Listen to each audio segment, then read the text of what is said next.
তো এদিকে সকাল সকাল চলে এসেছিলো গ্লোসারির কিছু জিনিসপত্র অর্ডার দেওয়া ছিল, তো সেইগুলো এসেছিলো। সেগুলো রিসিভ করার পর দেখি এই একটা বিস্কিট ফ্রি দিয়েছিল। তো নেওয়ার পরে সব কিছু রিসিভ করার পরে গুছিয়ে আমি এদিক চলে এসেছিলাম হচ্ছে রুমে। রুমটা আজকে একটু পরিষ্কার করবো, খুব ময়লা হয়েছিল আর বেডশিটটাও খুব ময়লা হয়েছিল। তো এদিকে রুমটা ভালোভাবে পরিষ্কার পরিচ্ছন্ন করে নিচ্ছিলাম।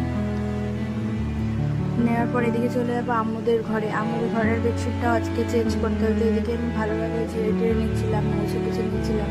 খাটটাটগুলো অনেক ধুলো পড়েছিল। তো এদিকে বেডশিট পাতার পরে বালিশের কভার দুটো পরিয়ে নিয়েছিলাম।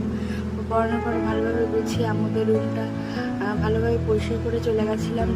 এদিকে রান্নাঘরটা ওগুলো ভালোভাবে পরিষ্কার পরিচ্ছন্ন করে নিচ্ছিলাম। কিছু থালা বাসন ছিল সেগুলো ভালোভাবে মাজা দেওয়ার পরে কলটা কি ময়লা হচ্ছিল, তো সেগুলো পরিষ্কার করে পুরো রান্নাঘরটা পুরোটা পরিষ্কার করে মুছে টুছে আমি বেরিয়ে এসেছিলাম। তো তারপরে ডাইনিংটা কিছুটা গুছিয়ে নিয়েছিলাম, একটু ছেড়ে টেড়ে নিয়েছিলাম, ধুলো পড়েছিল। যেহেতু রাস্তার দিকে বাড়ি তো আমাদের, সেজন্য ধুলো পড়ে খুব, তো সেটা ধোয়া